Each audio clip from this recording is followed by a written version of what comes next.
There is a story that has remained hidden for over 150 years, a tale of extraordinary courage that challenges everything we thought we knew about resistance to slavery in the American South. This is the story of Naomi, a free black woman who lived in North Carolina during the darkest decades of American slavery, and who developed one of the most ingenious and dangerous methods of helping slaves escape to freedom. Naomi wasn't a household name like Harriet Tubman or Frederick Douglass. She operated in the shadows, in absolute silence, sewing much more than clothing in her small workshop. Every stitch she made was a declaration of war against a system that considered human beings property. Every piece that left her hands carried secrets that could change lives forever, or cost them if discovered. What made Naomi truly exceptional was not only her skill with a needle and thread, but her genius for transforming dresses, shirts, and coats into instruments of liberation. She developed a complex and virtually undetectable system of sewing maps, instructions, and codes directly into the garments she made. These weren't obvious maps that anyone could recognize, but intricate codes woven into the stitching patterns, the thread colors, and the button placement. For nearly 2 decades between 1840 and 1859, Naomi helped hundreds of slaves find their way to freedom through her secret, tightly knit communication network. She worked primarily for wealthy white families in the region, which gave her privileged access to information about patrol movements, changes in local laws, and safe routes that other Underground Railroad conductors didn't know about. Her sewing workshop functioned as a covert intelligence center. White customers freely discussed political issues and security plans in Naomi's presence, assuming a black seamstress posed no threat. They were unaware that every word was carefully memorized and then transformed into vital information sewn into clothing, destined for runaway slaves. Naomi's method was so sophisticated that even modern historians took decades to fully decipher it. She used different types of dots to indicate directions. Single dots meant go straight ahead, double dots meant turn right, and triple dots meant turn left. The color of the threads also carried meaning. A blue thread indicated the presence of water, a green thread signaled safe resting areas, and a red thread warned of danger. But Naomi didn't just stitch maps together. She also personally led entire families through perilous routes, often walking hundreds of miles through swamps, dense forests, and hostile territory. Her expeditions were planned with military precision, taking into account moon phases, weather patterns, patrol movements, and the availability of safe houses along the way. The origin of an unlikely heroine. Naomi was born in 1812 in Wilmington, North Carolina, to parents who had purchased their freedom through years of hard work and extreme thrift. This privileged, though relative, situation afforded Naomi rare educational opportunities for a black child at the time. Her mother, who had secretly learned to read during her years of slavery, taught Naomi not only letters and numbers, but also the inestimable value of freedom and the moral responsibility to help those still in bondage. From a young age, Naomi demonstrated exceptional skill with a needle and thread. Her mother, recognizing this natural talent, arranged for her to apprentice with a French seamstress who had settled in Wilmington. Madame Dubois, as she was known, was fleeing financial troubles in France and needed inexpensive help with her new business venture. She didn't care about Naomi's skin color, only her ability to learn quickly and work with precision. Under Madame Dubois' tutelage, Naomi not only mastered advanced sewing techniques, but also learned fluent French. This linguistic skill would prove crucial years later when she needed to discreetly communicate with French abolitionists who were secretly financing Underground Railroad operations. Madame Dubois, unknowingly, was grooming Naomi to become one of the most effective conductors of anti-slavery resistance in history. Naomi's transformation from talented seamstress to Underground Railroad conductor began in 1838 when she witnessed a scene that would change her life forever. While walking through the Wilmington market, she saw an enslaved family being separated for sale. The father was sold to a plantation in Georgia, the mother to a farm in Virginia, and the 3 young children to different owners in North Carolina. The mother's desperate screams and the utter despair on the children's faces were permanently etched in Naomi's memory. That night, Naomi made a decision that would define the rest of her life. She would use her unique skills, her relatively privileged position as a free black woman, and her access to white people's homes and conversations to do something few dared attempt: systematically free slaves and lead them to free territories. But she knew she would need a method that was completely original, something the authorities would never expect or be able to easily detect. It was then that Naomi conceived the revolutionary idea of sewing information directly onto clothing. She realized that clothing was an everyday object that rarely aroused suspicion, especially when made by a respected seamstress who served prominent white families. Furthermore, slaves often received used or patched clothing, making irregularities in the sewing patterns natural. Naomi spent months developing her code system. She studied maps of the region, memorized safe routes, identified sympathizers' homes, and created a complex vocabulary of symbols that could be reproduced through different sewing techniques. Each element had multiple meanings depending on the context. The position of a button could indicate a specific direction or time. The length of a stitch could represent distances. The type of thread used could signal the danger level of a route. The first test of her system came in December 1838, when Naomi helped a young slave named Samuel escape from a nearby plantation. She sewed a detailed map of the escape route into the lining of an old coat, using nearly invisible stitches that formed a seemingly decorative pattern. Samuel followed the stitched instructions and made it safely to Pennsylvania 3 weeks later. The success of this first operation convinced Naomi that her method could save many lives. Word of Naomi's special abilities began to spread quietly through the underground network of abolitionists and slaves. She developed a communication system through a network of laundresses, gardeners, and other domestic workers who had access to both the master's homes and the slave quarters. Coded messages were passed through work songs, specific patterns of hanging clothes on the line, and particular arrangements of seemingly random objects.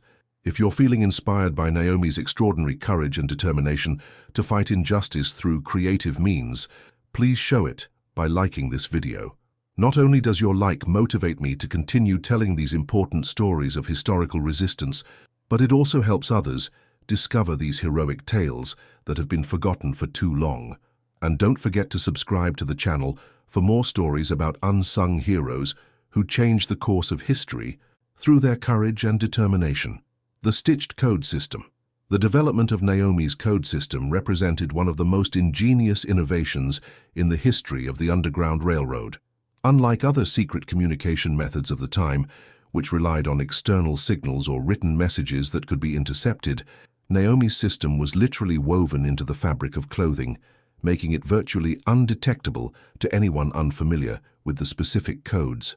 The system's foundation consisted of 5 main elements: stitch types, thread colors, decorative element placement, stitch patterns, and specific combinations that created complex messages. Each element functioned like a letter in a secret alphabet, and when combined they formed detailed instructions that could guide a fugitive through hundreds of miles of dangerous territory. Dot types were the most fundamental element of the code. Naomi developed a vocabulary of 12 different dot types, each with a specific meaning. Single running dots indicated direct forward movement. Zigzag dots signaled the need to frequently change direction to avoid patrols. Spiral dots warned of areas of extreme danger where specific conditions needed to be met before proceeding. Interleaved double dots indicated rendezvous points where the fugitive should wait for additional help. The color system was equally sophisticated. A blue line always indicated the presence of water, rivers, streams, or swamps that could serve as routes or obstacles. A green line signaled safe resting areas, often the homes of abolitionists or hidden quilombos. A red line was used for maximum danger alerts, the presence of slave hunters, known traps, or areas with intensive patrols. A yellow line indicated the need to wait for specific signals before proceeding, such as moon phases or particular weather conditions. The placement of buttons, lace, and other decorative elements created an additional layer of information. A button sewn, slightly left of center, indicated that the next instruction should be followed after sunset. A button positioned to the right signaled movement during the early morning hours. Lace sewn in specific patterns indicated distances. Each repeat of the pattern represented approximately 5 kilometers of walking. Naomi also developed a system of false seams, lines of stitches that appeared to be mistakes or patches, but actually carried crucial information about timing and alternate routes. A seam that appeared to have been undone and redone indicated that the primary route was compromised and that the fugitive should use an alternate path coded elsewhere on the suit. Seams that appeared ragged or rushed signaled extreme urgency. The most impressive aspect of Naomi's system was its ability to encode information about specific people who would help along the way. She created stitched portraits using combinations of dots and colors that described the physical characteristics of trusted abolitionists. A specific series of blue and green dots might indicate, "Look for a tall man with a gray beard who wears a brown hat and carries a cane." These descriptions allowed fugitives to identify helpers in unfamiliar territory. Creating each coded garment was a meticulous process that could take weeks. Naomi first needed to gather up-to-date information on routes, dangers, and available resources. This involved a complex network of informants that included other domestic workers, abolitionist merchants, and even some sympathetic whites who provided information without fully understanding its ultimate purpose. After gathering the information, Naomi carefully planned how to incorporate it into the clothing so that it looked natural. She studied the sewing style characteristic of the fugitive's region of origin, ensuring that the codes blended seamlessly with expected local patterns. A shirt intended for a slave in Virginia would be sewn in a different style than one for someone in South Carolina, maintaining authenticity and avoiding suspicion. The process of teaching the codes to the fugitives was equally careful. Naomi developed mnemonic methods based on work songs and folk stories that helped people memorize the meanings of the different elements. She rarely taught the entire system to a single person, compartmentalizing the knowledge to protect the operation in case someone was captured and tortured into revealing information. Naomi also created test suits to verify that escapees had correctly understood the codes before embarking on dangerous journeys. These garments contained simple instructions for safe local movement, allowing her to assess each person's ability to correctly interpret the sewn-in information before entrusting them with coded suits for longer, more dangerous routes. The effectiveness of Naomi's system was extraordinary. Abolitionist documents from the period, discovered in historical archives decades later, indicate that the success rate for fugitives wearing her coded clothing was over 85%, significantly higher than the general average for the Underground Railroad. This represented hundreds of lives saved and families reunited on free territory. The secret routes to freedom. Naomi's geographical knowledge of the South was impressive for anyone at the time, but especially remarkable for a black woman who supposedly had limited mobility. Over 2 decades of guiding fugitive slaves, she mentally mapped thousands of miles of territory, creating a mental atlas of the safest routes, friendly homes, natural hiding places, and dangers to avoid between North Carolina and the free states of the North. Her main routes followed patterns that defied conventional logic. While most Underground Railroad conductors preferred direct routes to minimize time in dangerous territory, Naomi developed circuitous routes that seemed inefficient but were actually much safer. She discovered that slave-catching patrols focused their attention on the most obvious paths, leaving indirect routes relatively unprotected. The Great Swamp Route was one of her most daring creations. This route led fugitives through the Great Dismal Swamp, a vast swampy area stretching between North Carolina and Virginia. Although most considered the swamp impassable and extremely dangerous, Naomi had identified a series of safe trails known only to hidden maroons that had existed deep within the swamp for generations. Naomi established relationships with leaders of these quilombos, communities of runaway slaves who had created self-sufficient societies in the most inaccessible areas of the swamp. These groups offered temporary shelter, guidance on the safest routes, and provisions to fugitives who followed Naomi's instructions. In return, she provided information on the movements of authorities and occasionally brought in new members to strengthen these hidden communities.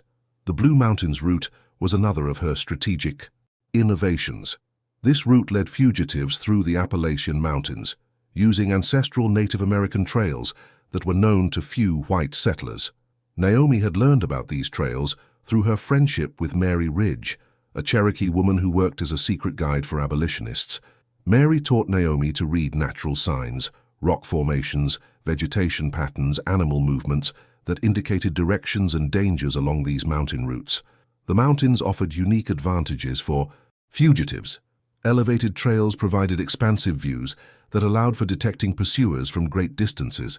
The cooler temperatures of high altitudes left fewer scent trails for sniffer dogs. Mountain communities, often composed of poor whites who had little sympathy for the slave-owning aristocracy, were more likely to offer assistance, or at least turn a blind eye to passing fugitives. Naomi also developed the ingenious traders' route, which used legitimate trade caravans as cover to transport fugitives. She established secret partnerships with abolitionist traders who regularly traveled between the South and the North. These traders modified their wagons to create hidden compartments where fugitives could travel in hiding for hundreds of miles. The system operated through complex coordination. Naomi stitched information about timing and meeting points into the fugitives' clothing. On specific dates, at predetermined locations, the fugitives would meet the trade caravans and be hidden in secret compartments. The caravans followed their normal trade routes, stopping at towns and farms for legitimate business while transporting precious human cargo to freedom. The river route represented perhaps the most dangerous of her creations. This route used a network of small boats and canoes to transport fugitives along rivers and the Atlantic coast. Naomi worked with abolitionist fishermen and smugglers who knew the coastal waters and naval patrol patterns intimately.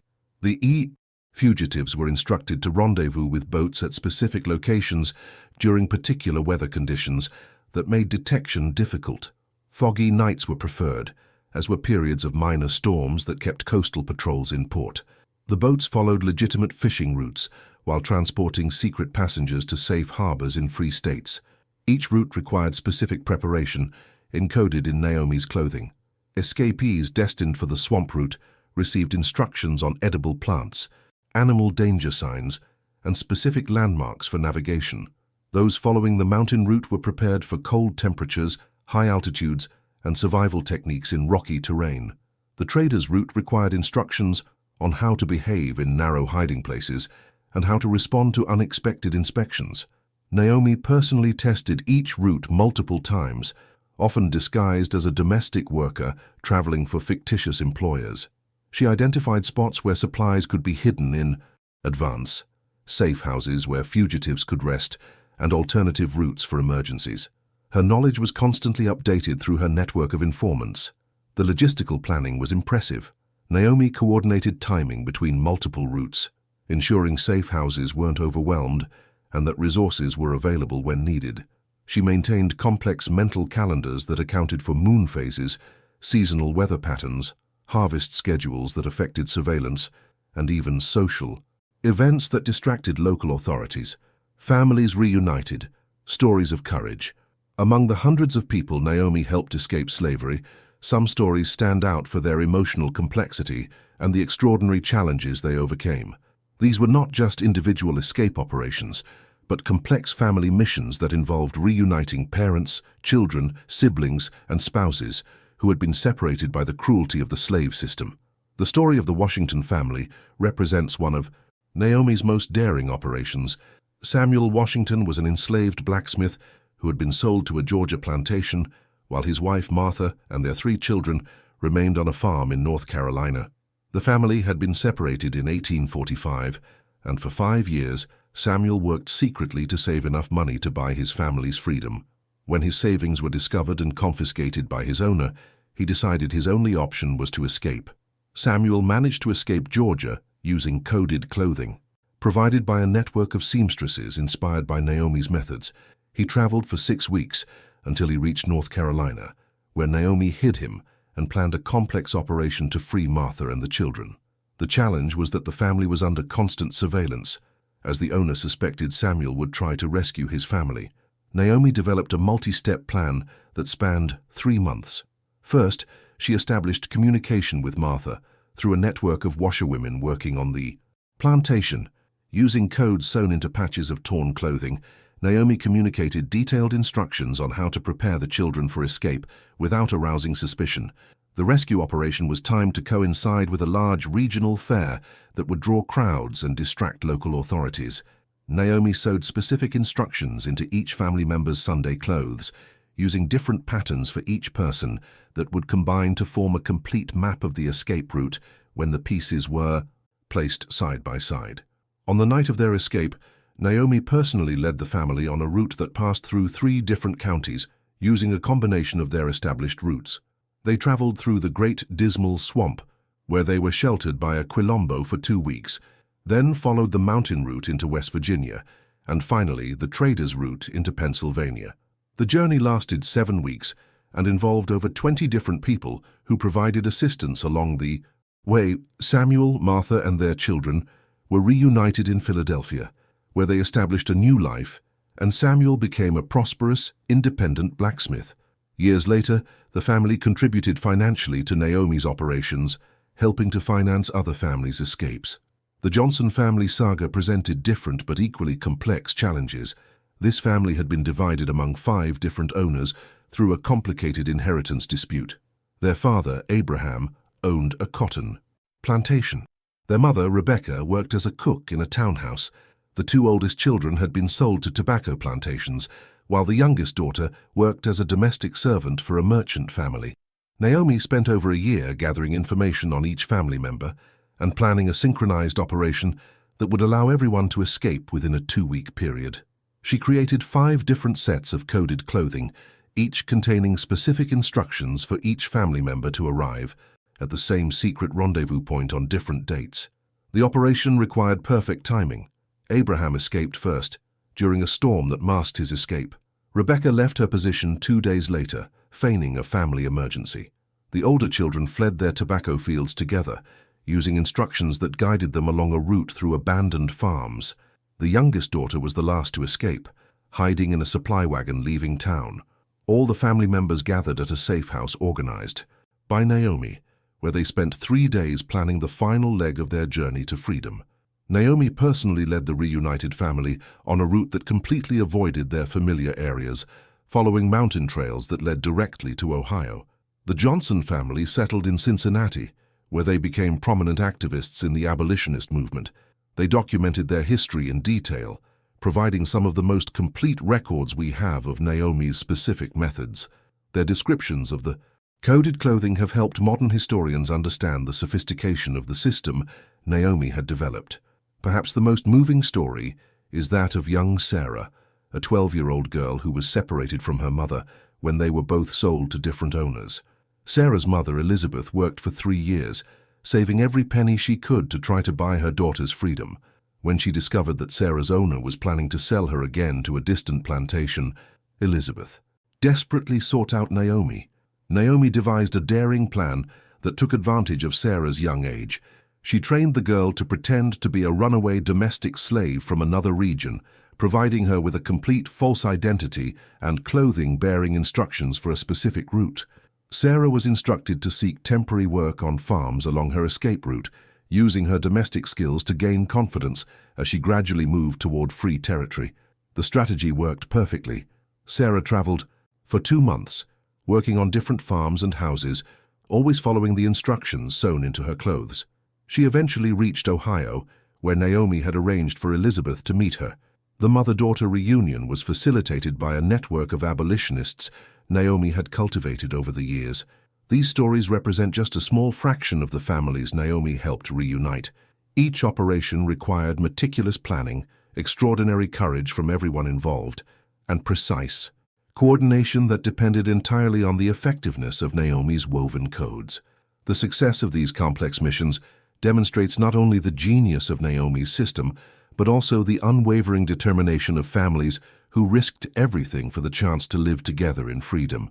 The dangers and persecutions. Naomi's life was a constant existence on the fine line between freedom and death. As a free black woman operating an escape network in the heart of slave territory, she faced dangers that went far beyond mere arrest. If captured, she would likely be illegally enslaved, tortured into revealing information about other escapees, or simply executed as an example to discourage further abolitionist activity. Slave catchers posed the most immediate and constant threat.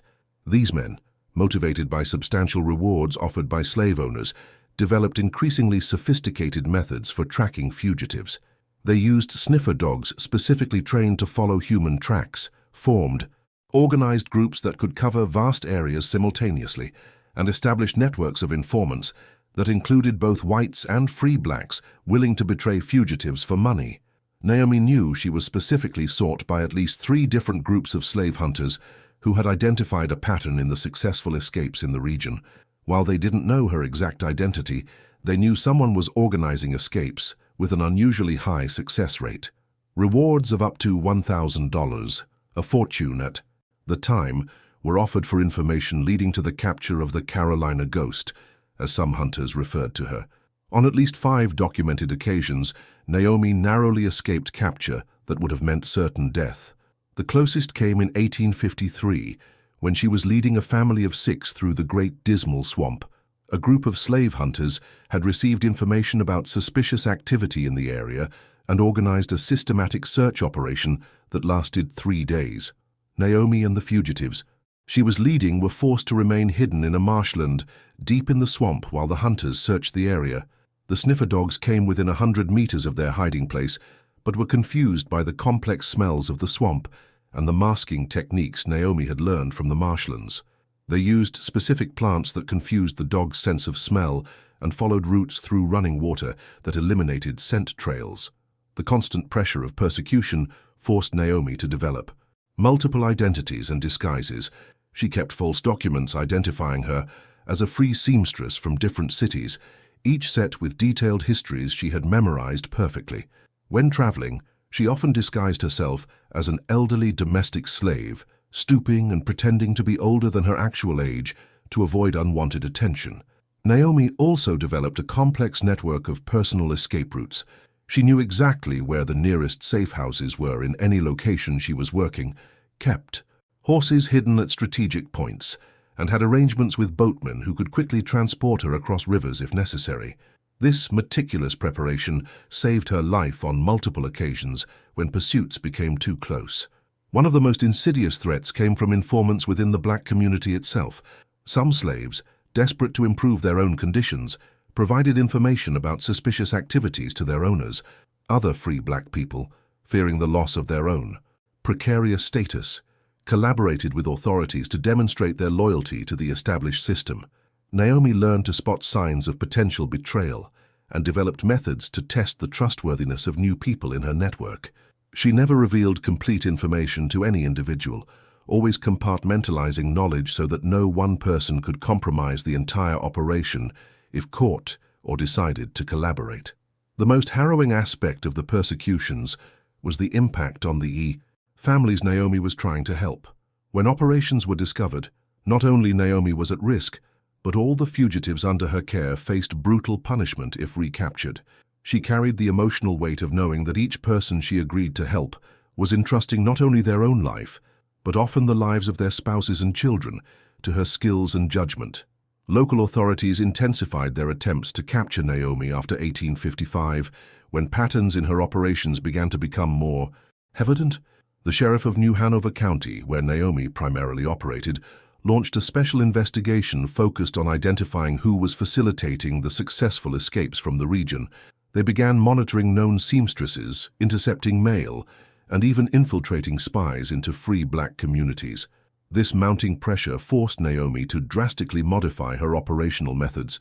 She began working in longer cycles, sometimes waiting months between operations to allow suspicions to subside.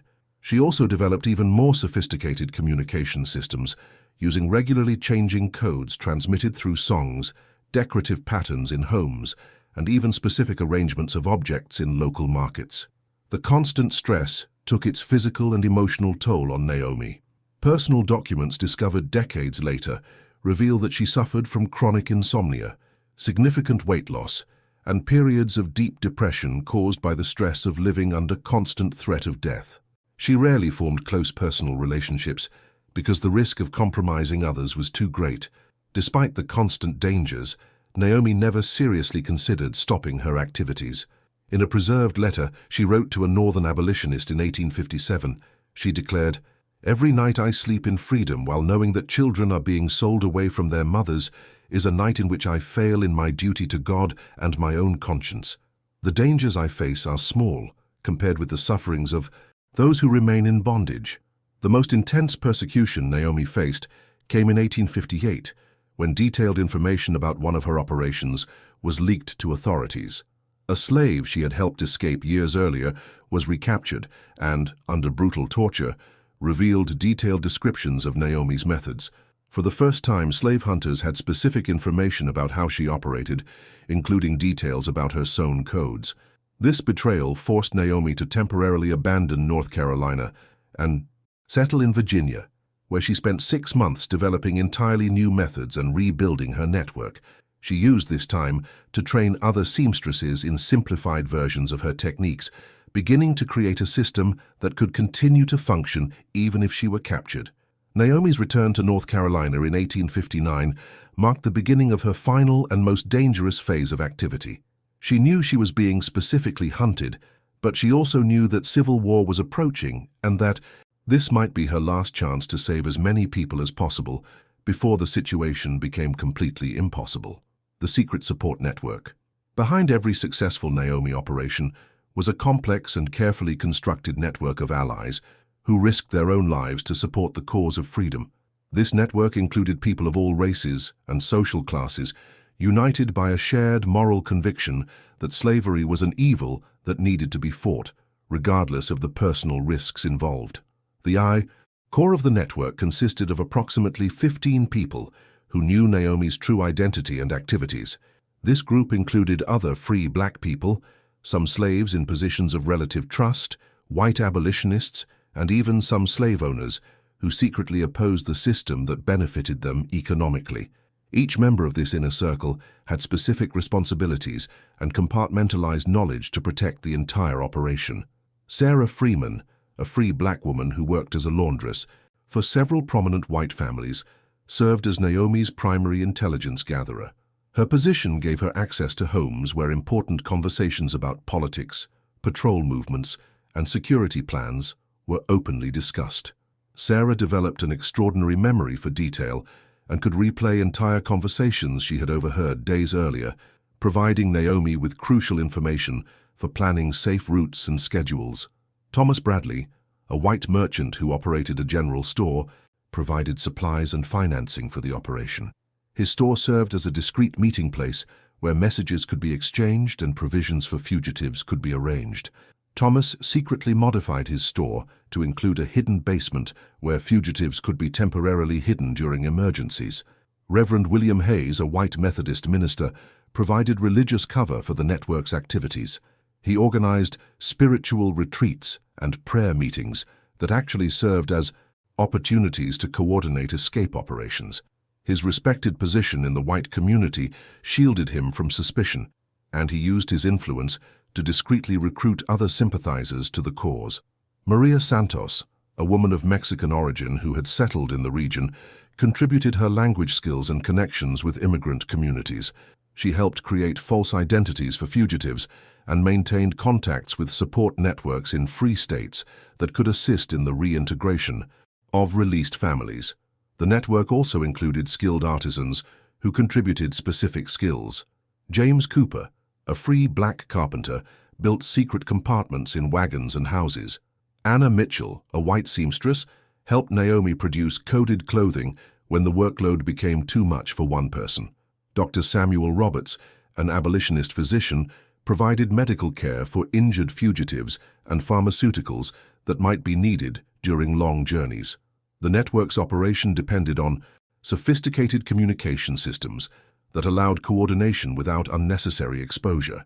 Messages were transmitted through a variety of methods: codes sewn into ordinary clothing, specific arrangements of objects in windows, songs with modified lyrics sung in marketplaces, and even walking patterns that signaled specific information to trained observers. One of the most impressive aspects of the network was its financing system. Although some operations were funded by wealthy northern abolitionists, the majority of funding came from small contributions from local community members. Slaves saved pennies from occasional earnings, free laborers contributed portions of their wages, and sympathetic merchants provided supplies at reduced prices or free of charge. The network also developed innovative methods for managing young children during family escapes. Elizabeth Turner, an experienced midwife, created gentle natural sedatives that could keep babies quiet during critical moments of an escape. She also trained several women in the network in techniques for calming stressed children and keeping families together during difficult journeys.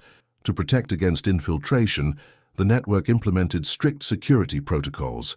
New members were introduced gradually, initially given only minor tasks and carefully monitored for months before being given greater responsibilities. Codes and passwords were changed regularly, and information about specific operations was shared only with those directly involved in those particular missions. Loyalty within the network was maintained not only through shared moral conviction, but also through deep personal relationships. Naomi made an effort to get to know the families of all network members, offering support during personal hardships and celebrating successes. This personal approach created emotional bonds that transcended abstract political considerations. When the Civil War finally broke out in 1861, Naomi's network evolved into a support organization for Union soldiers and war refugees. Many of the methods developed to transport fugitive slaves were adapted to help wounded soldiers and displaced families. The infrastructure of safe houses, secret routes, and communication systems that had been built over 2 decades continued to serve the cause of freedom under different but related circumstances. The impact on the Underground Railroad. Naomi's innovations had a transformative impact on the overall effectiveness of the Underground Railroad throughout the South. Her methods not only dramatically increased local escape success rates, but also influenced techniques used by conductors in other states and regions. Word of a mysterious seamstress achieving extraordinary results spread through abolitionist networks, prompting other conductors to adapt and modify their own approaches. Harriet Tubman, the most famous Underground Railroad conductor, is documented as having made at least 2 trips to North Carolina specifically to study Naomi's methods.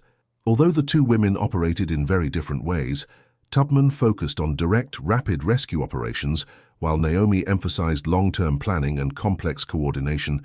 They shared techniques and information that benefited both their operations.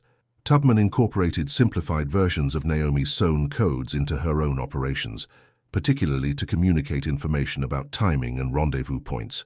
She also adopted some of the mountain routes Naomi had developed, finding that these offered significant advantages over the more direct paths she had previously used. Naomi's code system inspired similar innovations in other regions.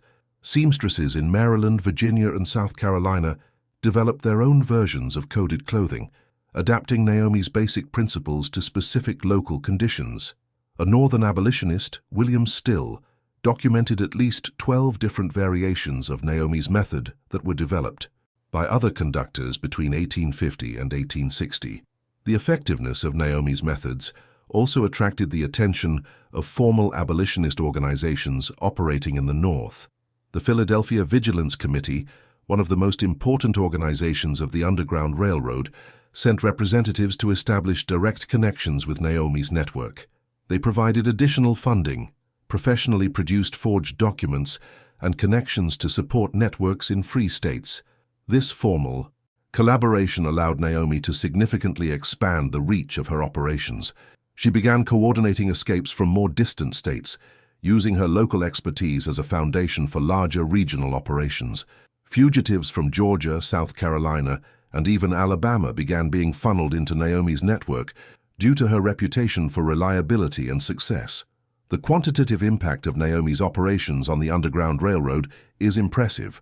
Preserved abolitionist records indicate that between 1840 and 1860, the overall escape success rate in the North Carolina region increased from approximately 30% to over 70%. This increase is primarily attributed to the direct and indirect influence of Naomi's methods. Even more important was the psychological impact of Naomi's successful operations. News of entire families being safely freed spread throughout slave communities, creating hope where previously there had been only despair. This hope motivated more people to attempt escape and inspired others to join support networks. Slave owners in the region responded to Naomi's activities with increasingly draconian security measures. They increased night patrols, implemented stricter identification systems, and offered higher rewards for information on suspicious activity. Paradoxically, these repressive measures only served to radicalize more people against the slave system, expanding the support base for abolitionist operations. Naomi's influence extended beyond direct escape operations.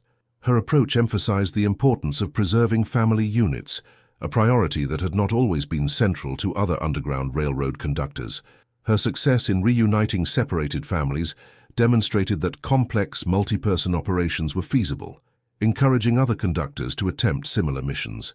The security techniques developed by Naomi also became standard in other Underground Railroad operations. Her system of information compartmentalization, use of multiple identities, and encrypted communication protocols were adopted by networks across the country. These methods proved essential in protecting operations against infiltration and betrayal. Naomi's legacy on the Underground Railroad also included training other conductors. She developed systematic methods to teach her techniques to others, creating a second generation of conductors who could continue her operations even if she was captured. At least 8 people were trained directly by Naomi and established their own successful escape networks. When the Civil War finally rendered the Underground Railroad's clandestine operations unnecessary, the networks established by Naomi and other conductors evolved into support organizations for freedmen and war refugees. The infrastructure, expertise, and relationships developed during the Underground Railroad years provided a crucial foundation for post-war reconstruction and integration efforts. The forgotten and rediscovered legacy for May. More than a century after the Civil War, Naomi's story remained largely hidden, known only through fragmentary references in personal diaries, preserved letters, and oral traditions passed down through African American families. This historical obscurity was not accidental, but the result of multiple factors that conspired to systematically erase black women's contributions to the abolitionist struggle. During the Reconstruction period and the years that followed, historical narratives were deliberately shaped to minimize the role of black people in their own liberation. White historians of the time preferred to portray abolition as an act of white benevolence rather than acknowledge the active and sophisticated resistance of slaves and free black people. Stories like Naomi's, which demonstrated extraordinary intelligence, leadership, and heroism on the part of a black woman, did not fit the preferred narrative of the time. Furthermore, the necessarily secretive nature of Naomi's operations meant that few people knew her true identity and the scope of her activities.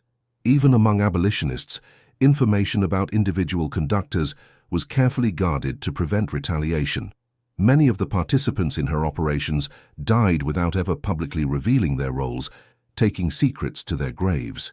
The rediscovery of Naomi's story began in the 1960s, when African American historians began systematic efforts to unearth neglected histories of the Black American experience.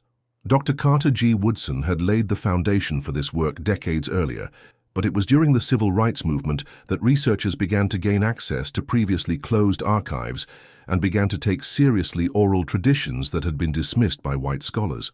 Dr. Dorothy Porter, a pioneering librarian and historian, was one of the first researchers to identify consistent references to a mysterious seamstress in North Carolina abolitionist documents. Working in the E.E. archives of the Historical Society of Pennsylvania, she discovered several letters from William Still that mentioned a Negro artist whose creations transport more than fashion to the North. The breakthrough discovery came in 1973, when renovation workers at a historic home in Wilmington, North Carolina, discovered a chest hidden in a wall. The chest contained dozens of 19th-century clothing items, some of which displayed highly unusual stitching patterns that initially baffled textile conservators. It was only when Dr. Evelyn Thompson, an expert on African American textiles, examined the pieces that the patterns were recognized as intentional codes. Dr. Thompson spent 3 years developing methods to decipher the stitched codes. Working with linguists, cartographers, and experts in African American culture, she gradually unraveled the complex system Naomi had used. The discovery of a stitched dictionary, a single piece that seemed to contain examples of all the different codes used, provided the final key to fully understanding Naomi's methods. Subsequent research revealed much more about Naomi's life and impact. Tax records showed that a free black seamstress named Naomi Price had operated a business in Wilmington during the very period of the Underground Railroad's activity. Ship logs indicated mysterious voyages she had made to Philadelphia and other abolitionist centers. White family diaries mentioned a talented seamstress who produced garments with unique details we had never seen before. The most dramatic confirmation came through modern forensic DNA. In 2019, researchers managed to extract DNA from hairs preserved on some of the discovered clothing. Comparisons with descendants of families Naomi had helped free confirmed genetic connections, proving that the same hands that had sewn the codes had also physically prepared fugitives for their journeys. The work of reconstructing Naomi's full story continued across multiple academic disciplines. Archaeologists excavated sites associated with her operations, uncovering artifacts that corroborated details found in the stitched codes. Climatologists analyzed historical weather patterns to confirm that Naomi's routes were planned to take advantage of specific seasonal conditions. Animal behavior experts verified that her techniques for confusing sniffer dogs were scientifically sound. Naomi's rediscovered legacy has had a profound impact on scholarly understanding of the underground, railroad, and resistance to slavery in general. Her story demonstrated that abolitionist operations in the South were far more sophisticated and extensive than previously recognized. She also highlighted the central role that Black women played in organizing and leading the resistance, challenging historical narratives that had minimized their contributions. Museums across the country now display replicas of Naomi's coded clothing, and her techniques are studied in history courses, African American studies, and even fashion and textile design programs. Elementary and secondary schools have incorporated her story into Underground Railroad curricula, ensuring that future generations will learn about her extraordinary contributions. In 2020, the city of Wilmington dedicated a monument to Naomi at the site of her sewing workshop. The monument includes examples of the codes she developed and a garden with plants she used to confuse sniffer dogs. It's a belated but fitting recognition of a woman who risked everything to ensure others could live in freedom. Naomi's story continues to inspire modern activists working against contemporary injustices. Her combination of creativity, courage, and careful organization offers a model for effective resistance in the face of seemingly insurmountable oppressive systems. She proved that an ordinary person, using limited resources but applying extraordinary intelligence and determination, can make a profound difference in the lives of hundreds of others. We've reached the end of this extraordinary journey through the life and legacy of Naomi, an American heroine whose contributions were long forgotten, but whose courage and genius continue to inspire today. Naomi's story reminds us that true social change often comes not from famous leaders or grandiose movements, but from determined individuals who use their unique skills and unique circumstances to fight injustice. Naomi transformed the humble art of sewing into a powerful weapon against one of the most oppressive systems in American history. Every stitch she made was an act of rebellion. Every piece she created a declaration that human freedom is worth any personal risk. Her story challenges our perceptions of heroism, demonstrating that true courage often operates quietly, without public recognition, motivated purely by the moral conviction that the right thing must be done regardless of the personal cost. Naomi's legacy extends far beyond her own actions. The hundreds of people she helped liberate became fathers, mothers, workers, community leaders, and contributing citizens in free lands. Her descendants include teachers, doctors, artists, business owners, and activists who continued to build on the freedom she helped make possible. The impact of her courage echoes through generations. If you're inspired by Naomi's extraordinary story and her unwavering determination to fight for justice using her unique talents, please show it by liking this video. Your like not only motivates me to continue telling these important stories of forgotten heroes, but it also helps others discover these inspiring tales of courage and resilience that our history often overlooks. Subscribe to the channel to receive more stories about extraordinary historical figures who changed the world through acts of personal courage and creative innovation. These stories remind us that each of us has the potential to make a significant difference, even when we face systems that seem impossible to change. I encourage you to watch the video currently playing on your screen, which explores other heroic figures from the Underground Railroad and the creative methods they developed to combat slavery. Each story adds an important piece to our understanding of how freedom was won through the courage and determination of ordinary individuals who chose to do extraordinary things. Thank you for taking the time to learn about Naomi and her extraordinary legacy. May her story inspire you to use your own talents and circumstances to make a positive difference in the world, always remembering that acts of individual courage, no matter how small they may seem, have the power to change lives and shape history for future generations.